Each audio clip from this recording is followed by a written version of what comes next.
Welcome to No Clip, the podcast that's like a book club for people who don't think that books reward them enough for being good at them. I'm Chad Ruthermans. And I'm Andy Kinnick. And today, we're going to be talking about Astro Bot, a game that was developed by Team Asobi, published by Sony Interactive Entertainment, and released in 2024 on the PlayStation 5. But first, if you can give us a like or a rating or subscribe, it would be greatly appreciated. Astro Bot is a platformer game. It's a 3D platformer. I would hesitate to say that it sort of reaches into the collectathon genre, but it really isn't. It's less like a Banjo-Kazooie than it is like a Super Mario 64. Mm-hmm. I think that's fair. Yeah. Yeah, it's like similar to something like Kirby and the Forgotten Land. We did talk about that game. Yeah. It's a little bit more of like a corridor platformer rather than like a sandbox one. Yeah, the levels are much more restrained than that. And I gotta say, as far as like 3D platformers go, I don't know if this is like maybe saying my final thoughts on the game a little bit too early in the first 1 minute of the podcast, but like I really have almost no opinion on what this game does, like mechanically speaking. It feels to me very serviceable. Mm-hmm. Very much like a game that I've played before. And that game, to me, is Super Mario Galaxy. That is what this most reminds me of. Mm-hmm. Yeah. I feel like this game made like some waves when it came out just because it's a 3D platformer and it wasn't made by Nintendo. Yeah, like the fact that it came from Sony. Yeah, and I feel like it really does kind of go for like a more like I feel like, yeah, it's not doing anything like that brand new, but I feel like it's doing everything it does like to like very well. So yeah, it's not really breaking any new ground. And one of the reasons I think it might be a little safe is because it's just like plastered with PlayStation branding. Yeah, and it sure is. Like, yeah, a kind of probably exists for some first and foremost for brand awareness. I do want to talk about that. And maybe this is a sign that is like a thing that we should do now. I struggle with this on like an almost existential level where I look at the Sony branding on this game and I find it to be like extremely tacky and unpalatable. But I also then think about why I don't feel that way when Nintendo does it, right? Because Nintendo does this shit all the time. Everything they put out has got fucking Mario and Bowser in it in some capacity. And I feel like it's because this game breaks the fourth wall, so to speak. There's no fourth wall in advertising. We should not pretend that there is. But it goes above and beyond to show like the actual literal thing. But then I guess the Nintendo Switch 2 did come with the Nintendo Switch 2 a hardware tour game that is sort of this as well. So I don't know exactly where I fall on it. Yeah, I think the difference is that it feels a lot more forced here and a lot more genuine from Nintendo. Because like I feel like Nintendo has built these characters, you know, since the 80s that people are really attached to and really like and like want to see over and over again, whereas like Sony is a much more like of a publisher, and like, you know, like God of War and like Horizon Zero Dawn and like these they don't feel like, oh, that's the Sony characters, you know, like you think of them as more of their own thing. And then so like when they try to be like, oh, here's our big crossover game, like look at all of our cool Sony stuff, it feels a little bit more like forced. Like they had to really reach back for, franchises that like they don't even own anymore to like put enough characters in this. Like Octodad is one of the bots. Like that's not a Sony thing. So yeah, it's I feel like just less genuine and more. It feels a little bit. It's definitely at least a little bit manipulative. Yeah, I found that. So unbelievably, this does bring up the topic of PlayStation All-Stars Battle Royale.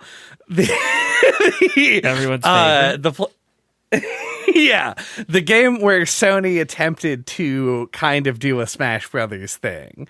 And I have always found, this because while we lived together, I bought a copy of PlayStation All-Stars Battle Royale. Right. I've always found the game to be kind of a joke. Like it's a punchline of a game, because not only is it like not particularly well designed, the idea of PlayStation doing a Smash Brothers is impossible. They do not have the cultural cachet for that within like the characters. But the characters they picked for that game feel appropriate for it in a sense. Mm-hmm. Whereas I think in Robobot, because they aren't like characters that they have to design movesets for and shit, they just kind of threw everything in. And I was kind of surprised that like of all of the like branded bots that I found during my playthrough, I only recognized like maybe 50% of them, and that's being like pretty generous. Yeah, because a lot of their characters are just like people. So it's just like a guy like in a shirt with like regular hair, and you're like, who is that?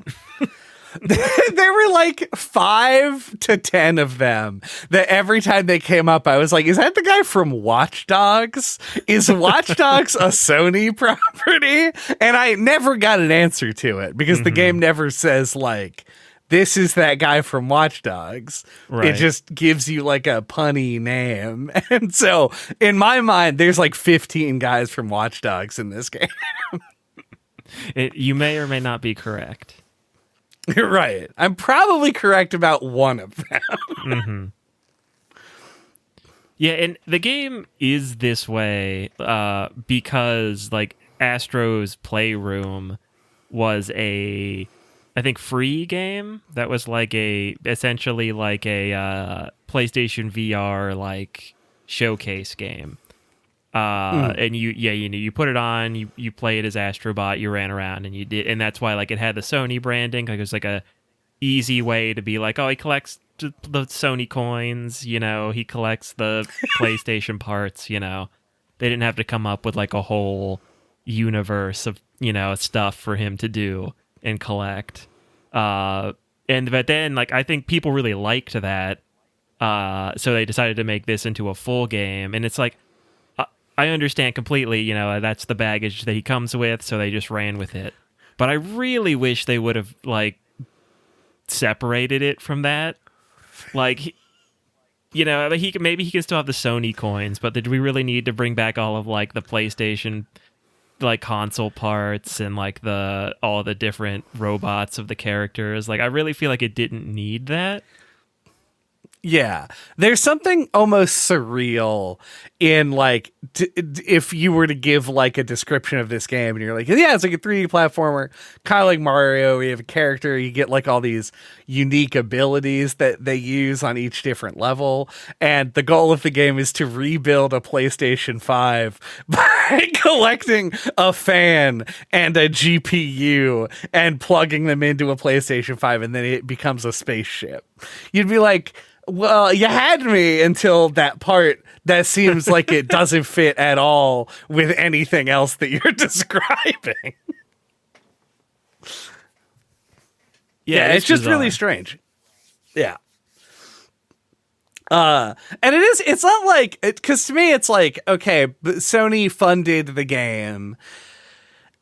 I don't know what happened behind the scenes. Like, I'm not going to go out and be like, Astro Bot is an offense to all of art because it uses all of this corporate branding and tries to sucker you in with nostalgia. You liked Jack and Daxter when you were 12, right?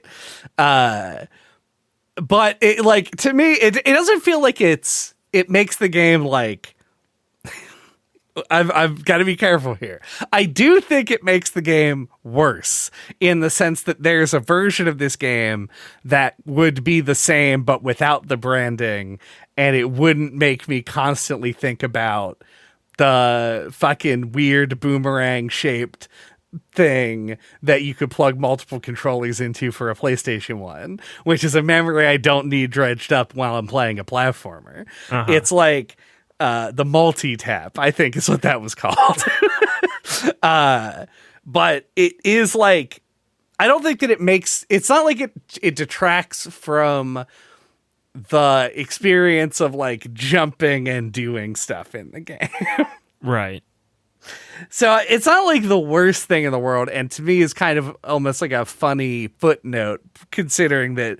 So it's like how Monster showed up in Death Stranding, where it's like this person gave you a lot of money to make a game, and so now you have to put their brand in it. Haha, that's how capitalism works. We fooled you once again. Yeah, the cup noodle hat from Final Fantasy 15. Exactly, yeah. Honestly, probably the best example to be given. Yeah. But that made the game better, though.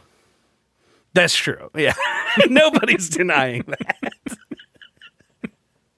I'm going to go make some cup noodle right now. Delicious cup noodle. But yeah, I think there was like I had like a two-sided reaction to seeing it. Because I don't think I played Astro's Playroom, but I did play Astro Bot Rescue Mission, which is essentially like a prototype for this game that was also in VR. And so I kind of knew what I was getting into to some extent. And there is a part of me that like likes the sort of esoterica of like these 25-year-old Sony properties popping up in and out of things.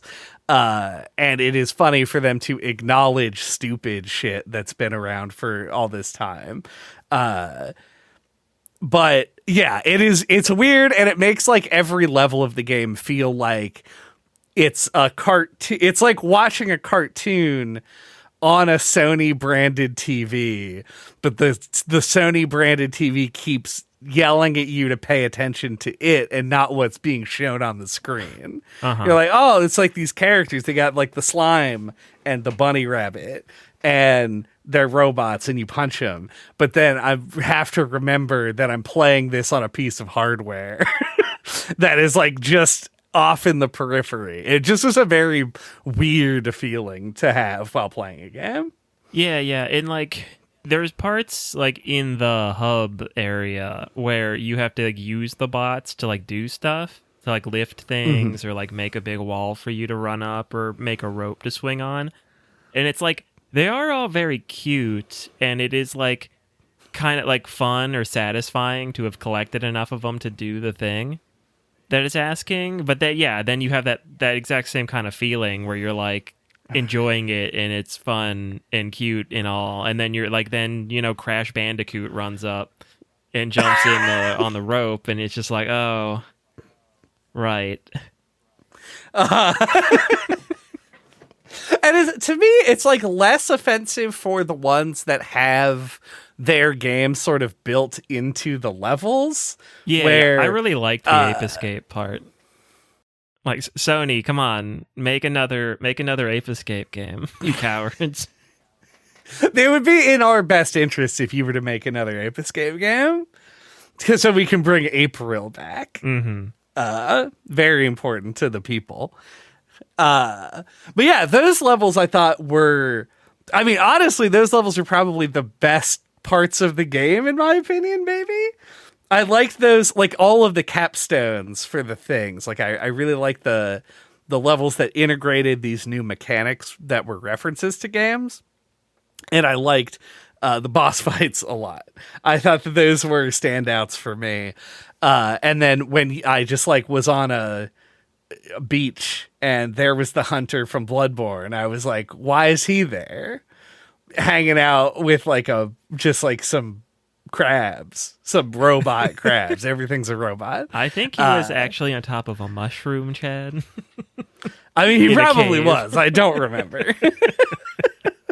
Just obviously a reference to the mushroom-headed aliens. No, right, yeah.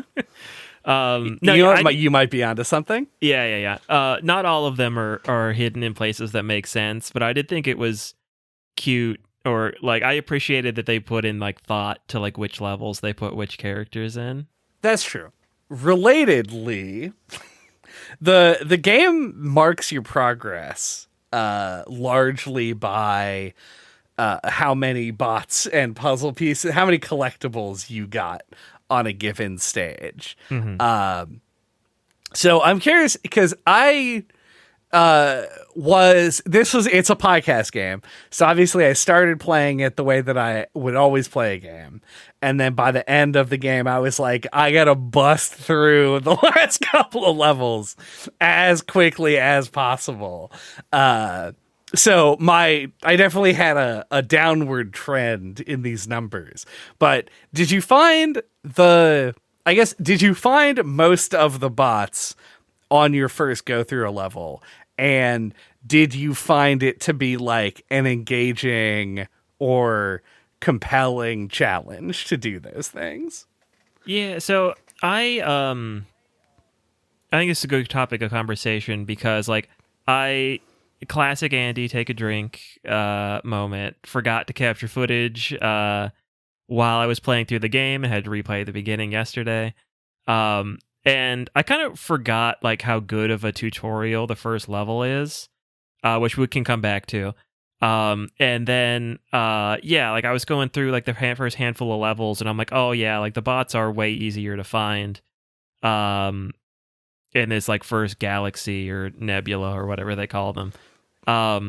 And yeah, because then like I would go through like later in the game, like I'd be going through levels and thinking I was being like very thorough, but would often like miss one or two. So yeah, it followed a similar kind of curve, I guess, where I was like, it wasn't that hard to get them all early in the game, and then it became harder and harder, which is like what you would expect. Right. And but yeah, I did find it really engaging. Like, yeah, we talked about not really liking or having mixed feelings about the Sony characters, but like they are like satisfying to collect, these little cute robots. Fittingly, there is a gachapon machine in the game, and it does almost kind of feel like collecting like little toys like that, you know, like you never know which one you're gonna find. You know, and then they all like go into the controller, and if you like, you know, you can look at them on the pause screen and stuff.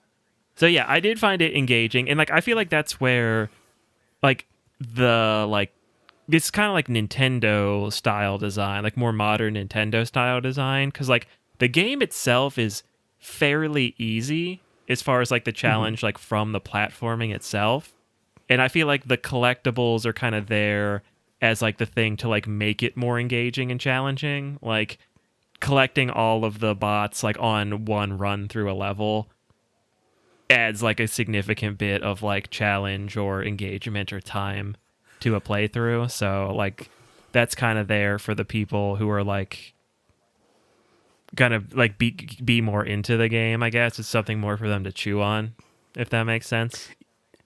Yeah, put a pin in that, because I do want to talk about an aspect of that in a little bit. But otherwise, I largely agree with you. Just as a throwaway comment about the gachapon machine, is that it's so weird to me that I could look at like a guy from a game I've never played or heard of before show up as a robot in the game and me scoff at it and then be compelled by the gachapon machine like I was in Kirby and the Forgotten Lands, which you brought up, also had like a randomized like collectible figure machine that I also was just like, I gotta pull the crank as many times as I can. For some reason, I'm glad that I don't gamble in actual life, because I have to imagine that I would not be a good gambler. I would be hopelessly addicted.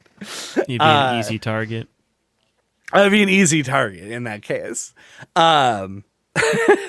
But the as far as like the collecting bots goes, yeah. Well, I kept thinking while I was playing the game, if I was 16, or like the game existed when I was like between the ages of like 12 and 22 or so, I would definitely be in that mindset that I was back then, and I would have had this game 100% completed. Well, like definitely, I would have spent the time for that, because I do find these kinds of things really compelling. Like, it didn't matter to me; it mattered less to me that I was having a fun time in the level, because there's some of the gimmicks that I like actively really dislike, But if I was getting all the bots, I was like, I'm obviously the greatest video game player of all time. Of course. Because I found where all of the 6 robots were. Now, I'm ignoring the fact that I almost never found all the puzzle pieces. Like, that died off on level like 2, because those are hidden in actually difficult to find spots. But like collecting the robots was like what was a real motivating factor for me, and a thing that I did like. And I agree. I think it did get more challenging toward the end, and I think that was how you would expect it to work. Yeah. And on the flip side, your description of like what it's like to play the game with a time limit for the podcast is just how I always play these kinds of games, where I'm super into collecting all this stuff in like the first couple like worlds or whatever, and then it just, as the game goes, interest just jumps off a cliff like entirely. Yeah, you like, just tanks. Yeah, I don't have the completionist bone in my body. Yeah, I lost it at some point, but it's still like there's like a scar there, you know? Like I have to sometimes I have to stop myself from going too far. But yeah, but also, like, as somebody who was like that and still is to a certain extent, I appreciate that this game makes it like fairly attainable. Like, I didn't play everything that the game had to offer. I completed all the main levels. And we're going to unpin that thing shortly.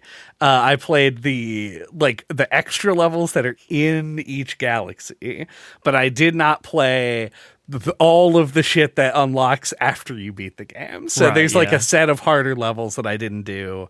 There's like a Christmas level, and then there's like time trials and shit. Like, none of that I really touched just for the sake of time, but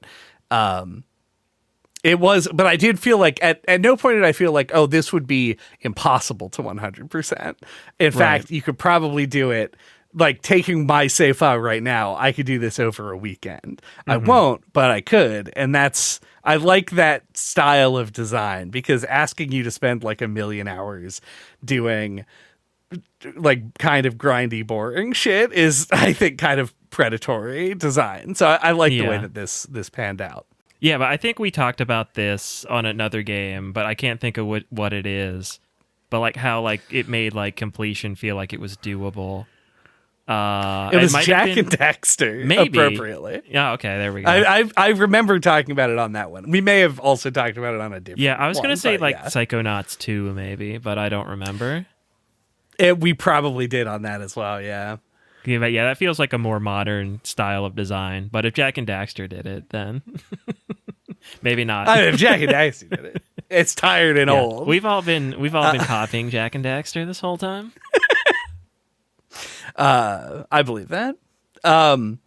Yeah, so I wanted to go back to talking about certain things. There's you brought up like the modern Nintendo style design, where they have been making games where the main sort of path is pretty easy, but then dotted throughout the game, and in recent Mario games, it's just like there's always just some balls hard thing at the end to do. Right. They have like these little challenges that are more for people who are entrenched in the genre already, which if you want to hear us talk about that at more length, listen to the episode on Mario Wonder that we did. But it is a thing that's like, it's a double-edged sword, because like if you are a big platformer head, if you're a big fan of platformers, then the modern Nintendo style doesn't really service you. It's like there's 15% of the game that is like content that you're going to engage with on a level that feels satisfying, and then the rest of it kind of isn't. But then on the other hand, if you're new to platformers, or if you're just like not as invested, you can play through a main game and then use those challenge levels as a way to sort of make yourself better at the game, or to like, you know, just have like a deeper interaction with the genre that maybe you wouldn't have had otherwise. So there's arguments for and against. I will argue, however, that this game does not have the precision of control necessary to have extremely difficult levels in it. And my basis for that is the void levels. I don't know if you played any of these or all of them, or anything at all. Are those the ones that you like warp to from the wormholes? No, those are rift levels or something. Yeah, Rift Lost Galaxy or something like that. Yeah, these are the ones that are in the galaxy that have like the glyphs on the controller. Oh yeah, as their symbols. I played a couple of those. I finished all of them and am just incensed that there's not an achievement for completing all of them, because I found them to be the hardest content that I played in the game, and I think by and large I liked them, and this will tie into more of that. Like, there are certain things about the gimmicks and things that I don't really like in this game as much, but there were like there would be ones that would take me like 30 or more tries to do. And then other ones I would beat on my first attempt. Like, not within the same set. Like in the X Void, which is the one in the last stage, there's a stage that is like insanely complicated and also just like overflowing with visual effects that make everything hard to see. And then like one where you just kind of like walk forward and you dodge like some enemies and then you're just done, which are like two extremes of it. Most of the time I felt like they sat in the middle, which I thought was good, but then these other ones where it's like, I don't know how the game intends for you to be able to like read and do the things that they're asking you to do without just like memorizing it. And I think it's because like the float mechanic is weird. It's very imprecise as to like how it works, because if you use any of it at all, you can't reactivate it in the same jump. And if you use the whole thing, then you just kind of fall.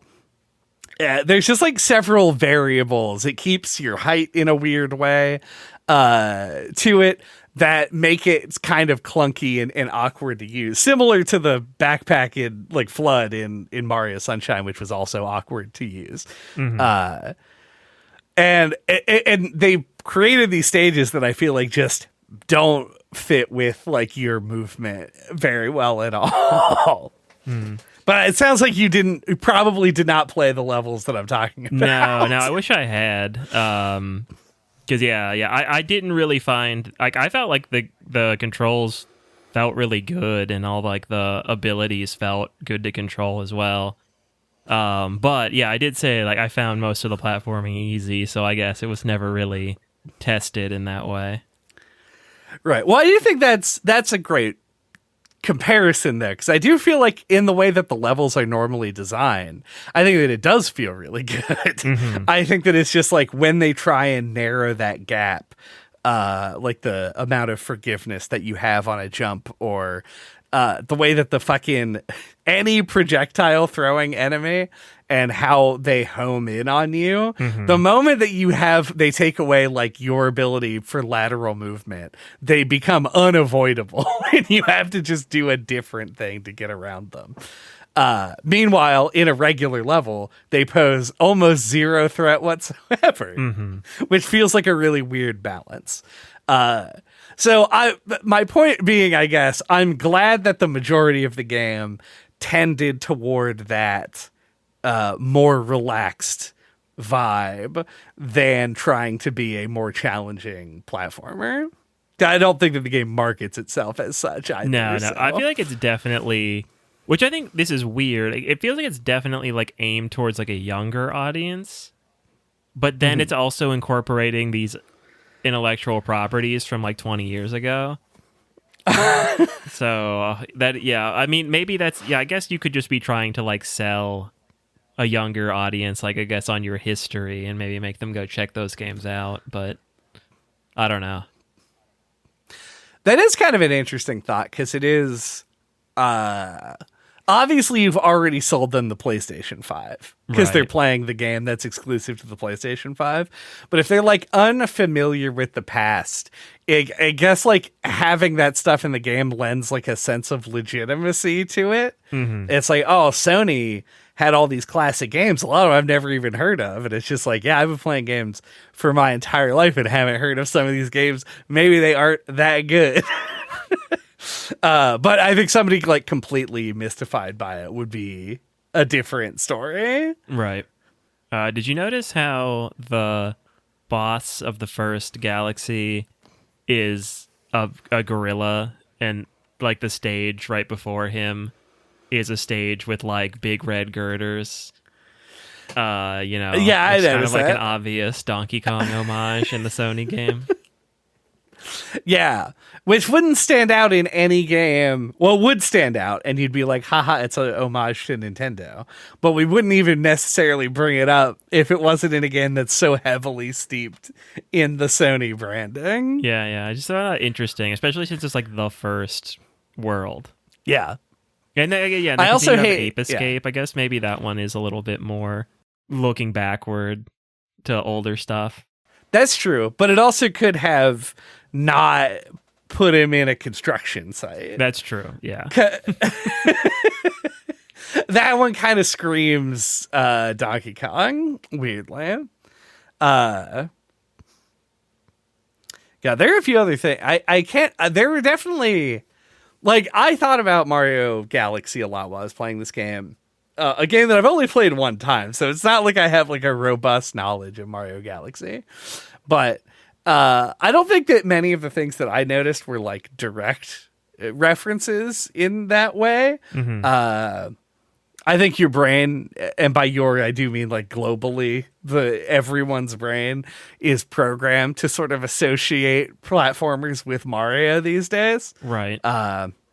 So it makes some amount of sense that it would go that way. But I do feel like, yeah, the Donkey Kong one was pretty obvious. And then I guess there's some places where I thought it might be a reference, but in reality, it's just like Mario based it on an animal that would be in the water or something. Right. That's just kind of a natural place for the design to go. Yeah. Yeah, I feel like the like kind of like the way the levels are just like whatever aesthetic thing they wanted to go with feels very Mario Galaxy. Like each one feels like very different. And you do fly through space, on the world map to select the levels. But like I feel like the level design felt a little bit more like something like 3D World, or like I think the thing it reminded me of the closest was Kirby in the Forgotten Land. Yeah, it's got because I feel like the Galaxy games were like a little bit more like got a little bit more abstract because you could just like shoot from planet to planet and do whatever.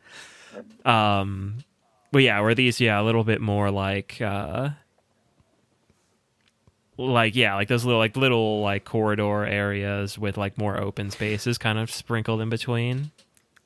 Yeah, this game is a lot more prescribed, even honestly than Kirby games, because like in Kirby you can swap power-ups sort of at will. Like there's only a set number that would be available to you, but you could choose which one you wanted to have. This game kind of says like every level has, not every level, but close to every level has like an additional mechanic that's mapped to the trigger buttons.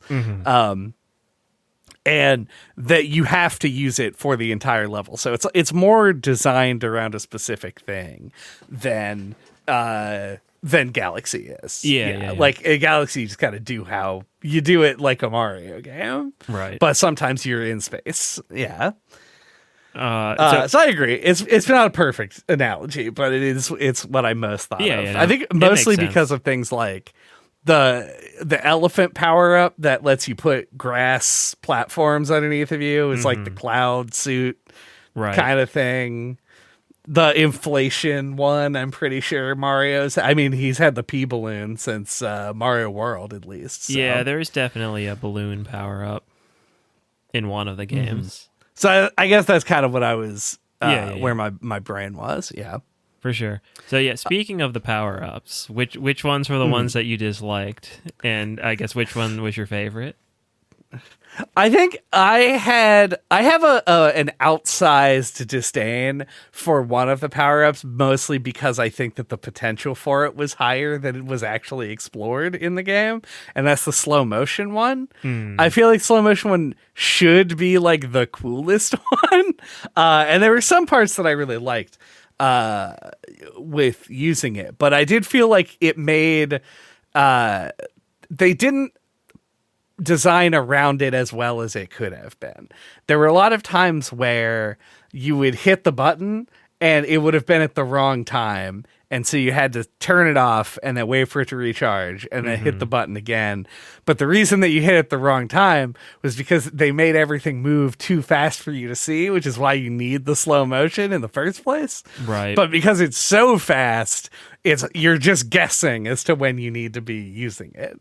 And sometimes it was like appropriate and like worked and you could see, but there were lots of times where it would just be like, can I jump on that platform? No, it's too far away. So now I have to stop and then go back and then do it again. And the slot machines are like that as well. Like I didn't like having to like stop the wheels and be like, oh, it's going to take so long to scroll into the correct one that I now have to stop and then do it again.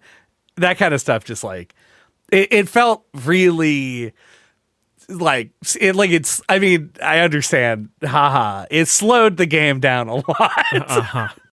Now I agree with that. But I actually did like it with the slot machines, because I feel like you're using it to cheat, so it should take a little bit more effort. So it felt like thematically appropriate there. But I agree with you overall. I thought it was cool in the boss fight. Yeah. And the chameleon, I think. That's the one, yeah. Yeah, also probably the hardest boss fight in my experience, but yeah. I think a maximum of twice on any of them. Yeah. I think I would agree with that. I think my favorite one was the frog boxing gloves. Yeah. That one just felt like the most dynamic and those. fun, yeah. Yeah. I also did really like this. I think my favorite is probably, once again, I think maybe my favorite for potential is the Bulldog Rocket one. I knew the Bulldog would be your favorite. Yeah, it's really good as it is. And like you can imagine a more complicated platformer being able to use like a limited dash like that in like a cool way. And you don't have to worry that much about it because games like Celeste exist that have a limited dash. Right. Yeah, and so they are out there, just a cool mechanic. Yeah. I like the level that I think it's the level that introduces that power up. Like there's like this little section in the middle of it where you can like use it to like break through a couple of things, and like there's like a stuff to crash through, and there's like a basketball hoop that you can use it to like dash and like dunk yourself into for a coin, and like there's like 2 different bots you can get. Like it's just like this little like sandboxy area like right in the middle of the level, and I was like, I wish more like all of the levels had stuff like this. Yeah. Just like a chance to just like stop and like play around. They're in that same area. There's like and stop me if you think I'm going too much into like visuals here. There's metal shit laying around, and there's a magnet, and I loved the magnet just from like a game feel perspective. Like, it's great to run around with a magnet and have all the particles in the vicinity sucked up into a big ball, and then you throw the ball at a thing.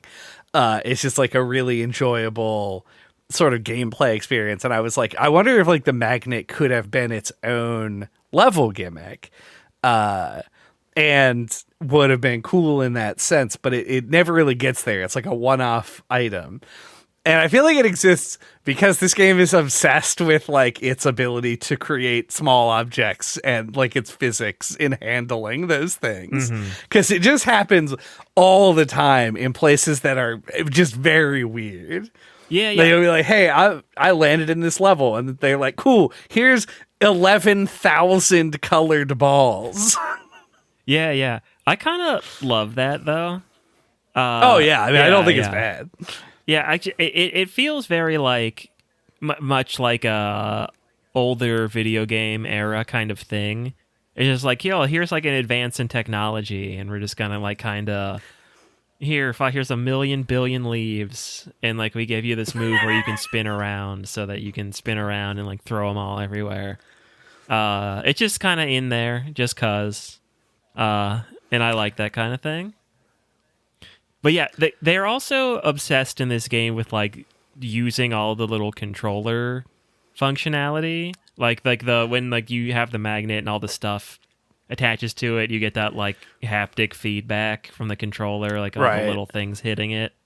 When the game first started, like a lot of the audio comes out of the controller. And I immediately like had to go to Google and be like, "Can you turn down the volume on the PlayStation 5 controller?" Like figure out how to do it. And turned it almost all the way actually down. did. Yeah, I really should have gone to Google because I just like it took a haphazard glance at the menu and didn't see it, and I was like, "Well, I guess I'm stuck with this forever." I heard the controller so much more than the game. Yeah, it's way too loud by default.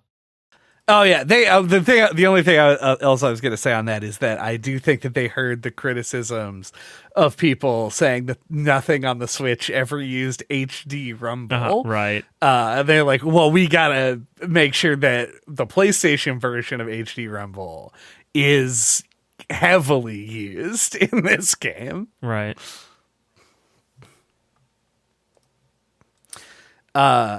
But yeah, I mean, obviously, like, part of this game's...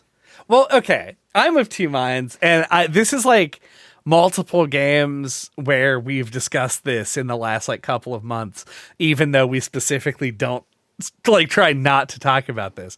I feel like a lot of what this game does is serve as, like, a tech demo for the PlayStation 5, and I find that weird for two reasons. One, you already have the PlayStation 5. You don't need to be sold on it anymore. And two, the game is $60. Like, it's a full price game, which you would think the fact that it is advertising for Sony would make it cheaper. But I guess because of the aforementioned lack of need for advertising to somebody who already owns the console, I guess it counteracts any advertising benefit that it would reduce the price of the game. I don't know. Yeah, I feel like it's kind of how you like frame it, I guess, because like I feel like it feels, and maybe it's hair splitting. I feel like it feels more of like a showcase than like a tech demo, right? Like it's not like, here, try this out, and if you think all these functionalities are cool, you can then buy a full game that does it. Like it is a full game, and I feel like it's just showing it all off. Probably from corporate mandate, they said you have to do all these things.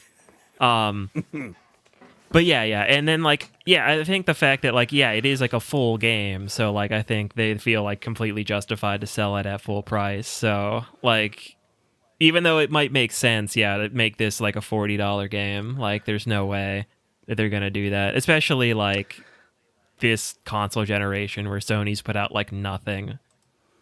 Yeah. Yeah, that's a fair point. Yeah.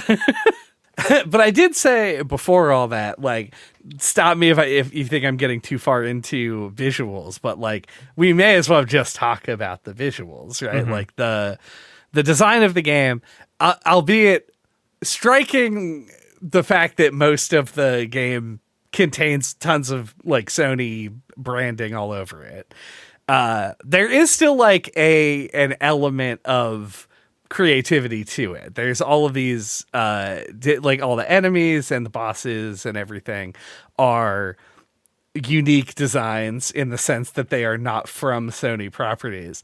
But I would argue that maybe they aren't the most unique designs that I've ever seen. Mm-hmm. I liked how this game looked on like a it's pleasing to the eye level, but I was always bothered by the fact that like the final boss is like a green alien in a silver spaceship. Like this is unbranded Halloween costume level of decor. It's like very sort of standard design. Yeah, I'm glad the enemies are like blobs. Yeah. I like that all the enemies are robots for the most part, including the bosses.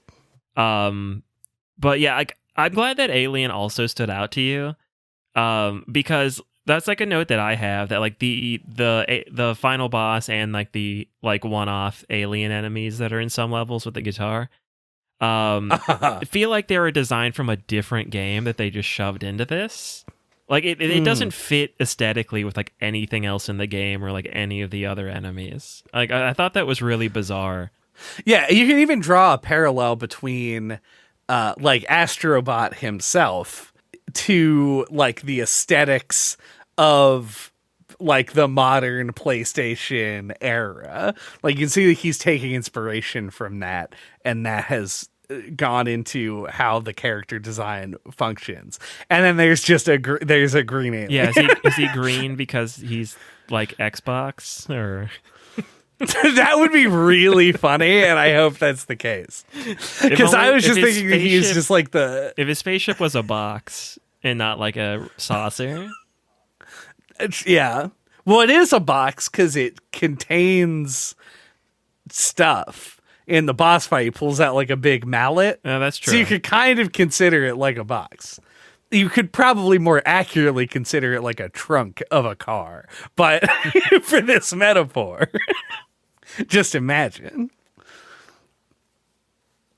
But yeah, I don't know. That was like my thing is I was just like, I was hoping for I wasn't hoping for anything. If I'm being very honest, this game came out and like I knew people who really liked it and I was like, oh yeah, cool. I'm glad that that's a good game. And then I just kind of pushed it out of my mind. So I didn't have really expectations coming in, but I did find it a little striking that like there was this like divide between like PlayStation branded stuff intermixed with seemingly just kind of like base designs that didn't feel like they had a huge amount of like it lacks a certain personality that I would have enjoyed from that side of it creatively.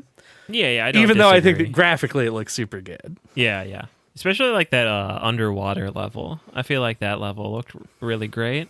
Oh yeah, the other one that I hate so much is that stupid water power up. I found the underwater controls to be like miserably hard to do anything with or to go even in the direction you wanted to. Yeah.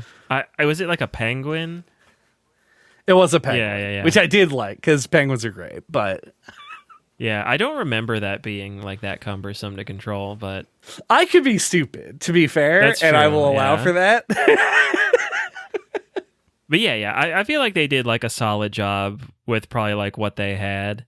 Probably had to prioritize modeling and implementing all the PlayStation stuff.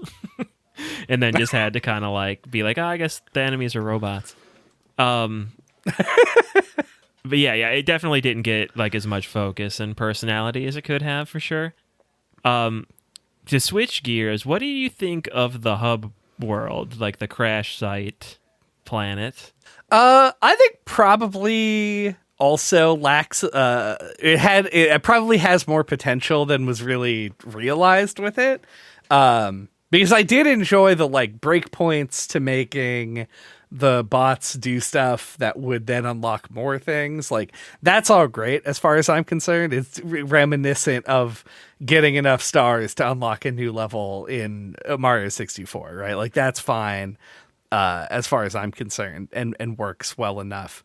But there's just like a lot of barren space that exists for robots that you have not found yet. Yeah, like they want to have little vignettes. Yeah. And I'm just like, and that's like my big negative with it is I felt like just, if you just play the game casually through, it is just like a big desert with no like meaningful activity for like 90% of it. Mm-hmm. Yeah, but otherwise I don't dislike it. Yeah, I agree with most of that. It's just why won't anyone rip off Mario 64 and Banjo-Kazooie? Like, why do we have to have like these so many like almost hub worlds where like they have some stuff in them, but then you just go to a world map? Like why each world has its own little spot where you like activate the satellite dish. Like why couldn't that be a spot that you get to and then it has like warp portals that like lead to the levels and like make it feel more like a cohesive world? Like I just don't understand why people won't do that. Like Nintendo themselves. Like Mario Odyssey, you go to a world map. Like why does nobody make cool hub worlds anymore? I don't get it. It is a disaster for immersion. Though I would say probably a bigger disaster for immersion is the fact that to get to those worlds, you fly on a DualSense 5 controller. But I'm gonna put that aside for a second because that's been discussed. Mm-hmm. It does. It's. I didn't even think about it until you mentioned it just there. The fact that every world has its own designated location in the hub, and then leads to a dead end. Yeah, it's so stupid. It's like 75%. Why even bother? It's 75% of the way there. Yeah, you've gotten so close, and then you had the controller I'm holding in my hand pick me up like a taxi and take me to a level select. God, that's really funny. I'm angry at myself for having not recognized that. Yep. That is true. Also, when you walk around in the hub world, all the bots are like hanging out doing stuff.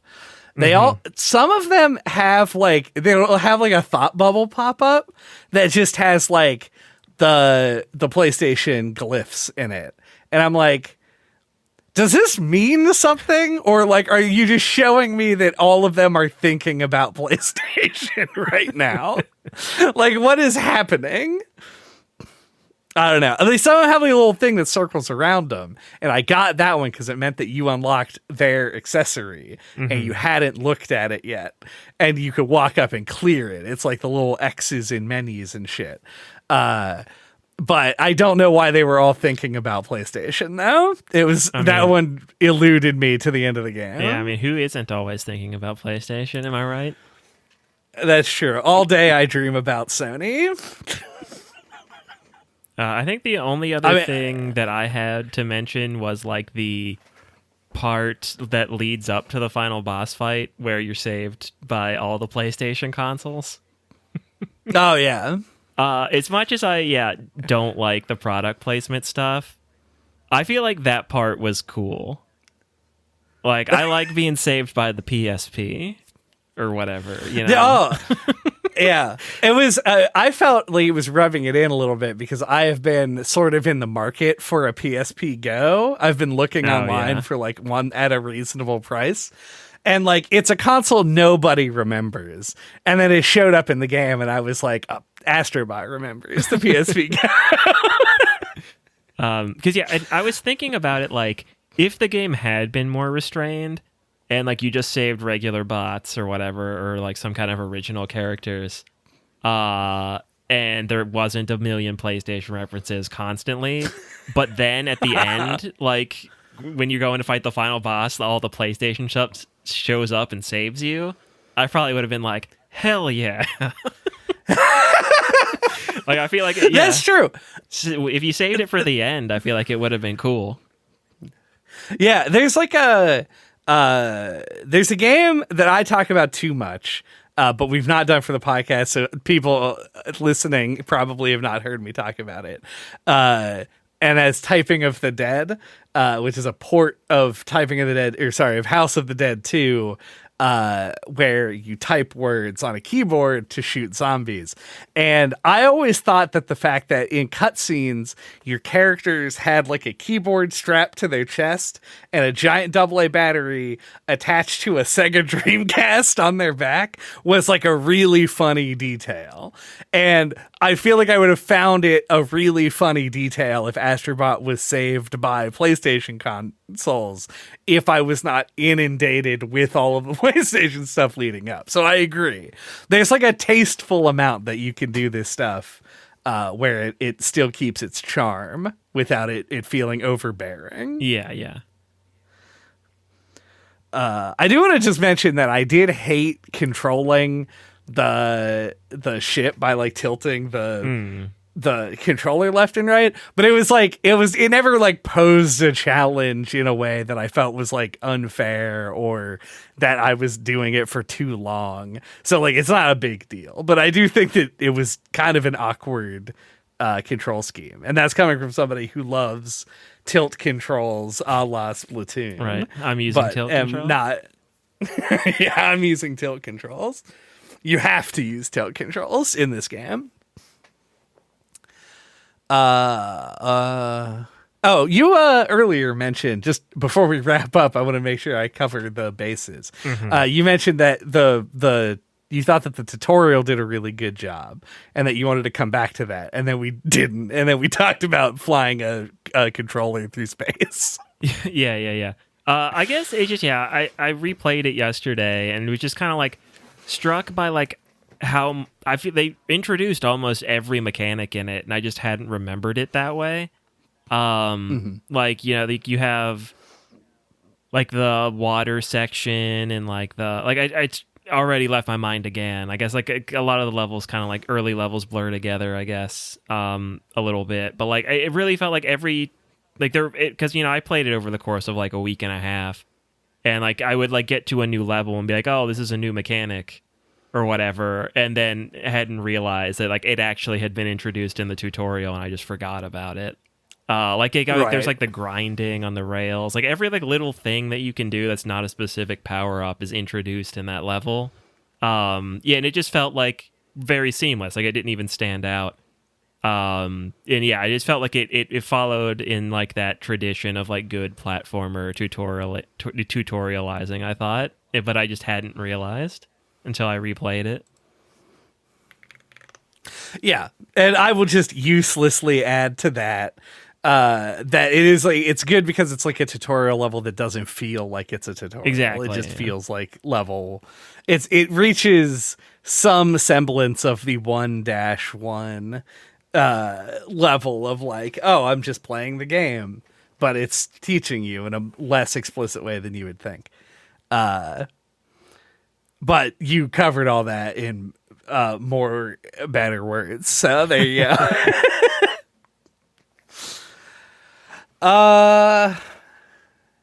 Do we have Froggy Fist thoughts?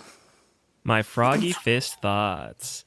Yeah, I enjoyed my time with this game. Yeah, it's almost kind of like bittersweet in a way, like because this game, I think I said earlier, like got some buzz when it came out, like because people don't make games like this anymore, especially Sony or like companies that aren't Nintendo or indie developers. So yeah, like, it was like significant that like Sony produced this. And yeah, and like, so yeah, like coming to it and playing it, like it is very good. But then another thing we touched on at the very beginning is like also very safe though. Like it doesn't really feel like it does anything I haven't seen before, you know. But it is a very solid game for what it is, but it's just a little safe. Which is kind of disappointing because I feel like the team seems like they're really talented. The game is pretty polished. It looks nice. Like, I really hope that this team gets to make something original. Like, you know, like they seem to already have like a 3D platformer engine or code base or whatever.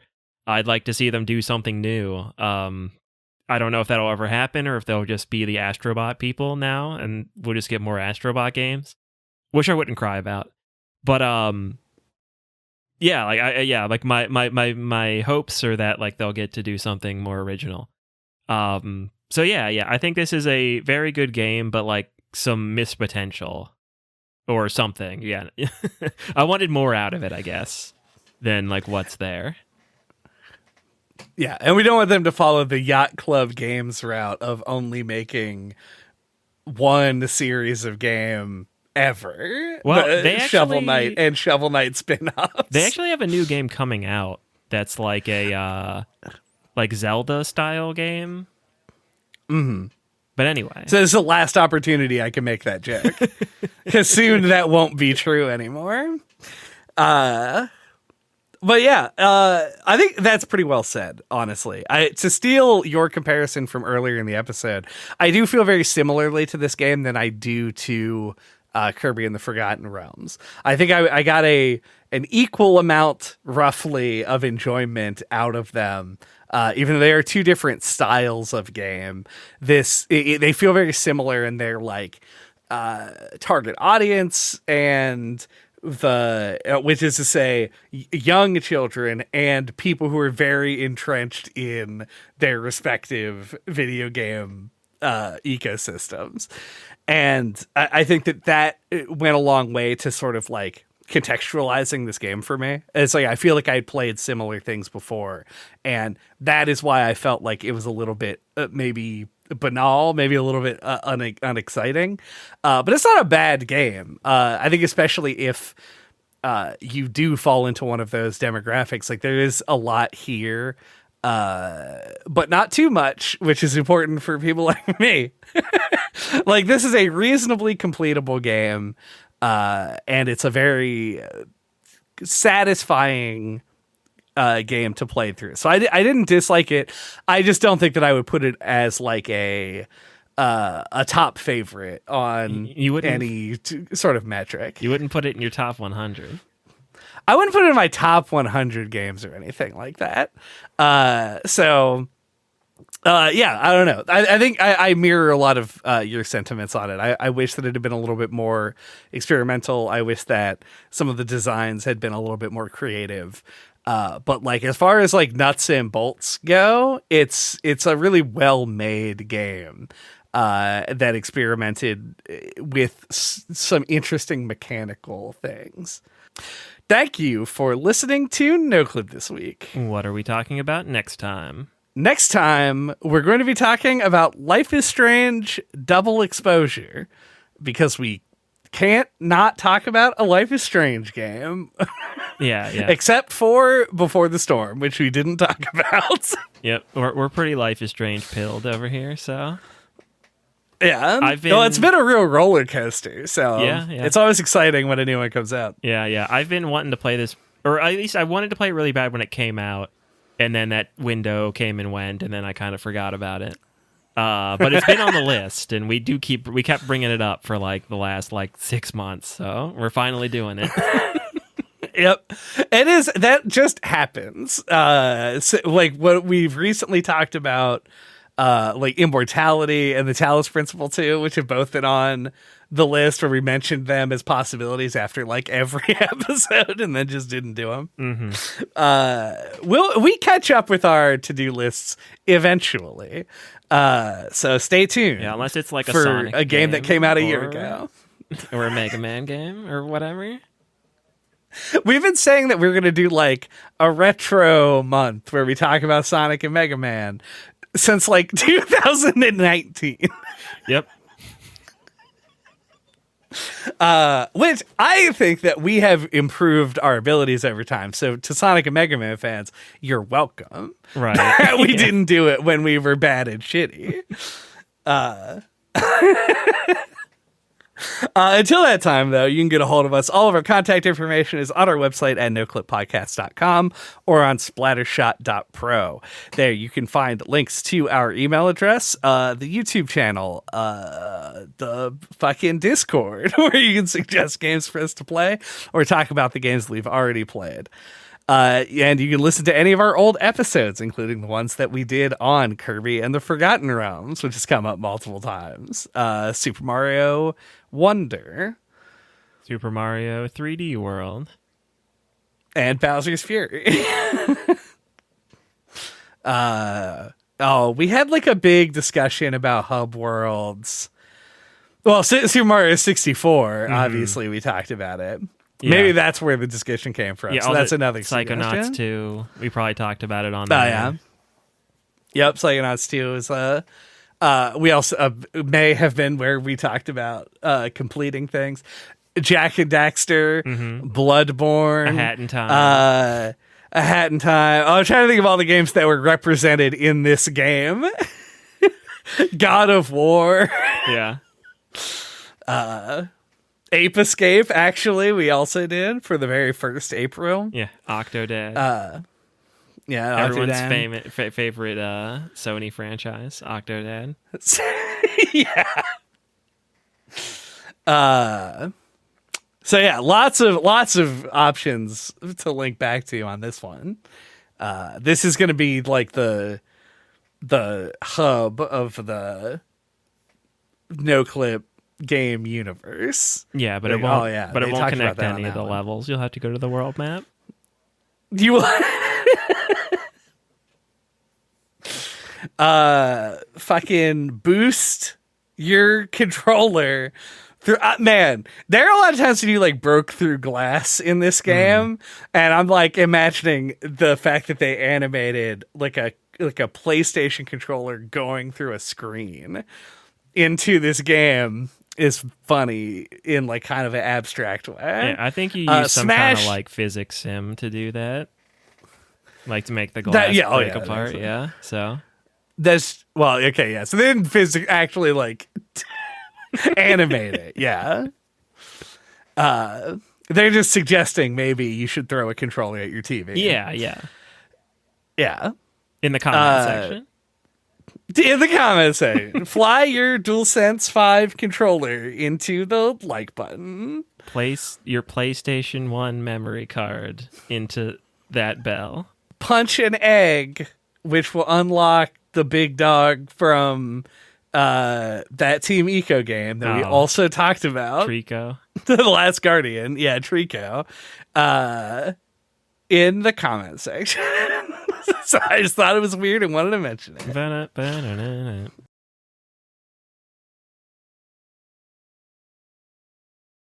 Yeah, the eggs had animal characters in them exclusively, I think.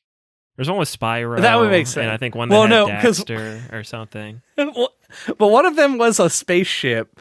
Oh. And it said it was a Defender spaceship. I was like, from the Midway game Defender? Like, how is this related to Sony at all? Maybe it's a different ship, and I just don't know. Yeah.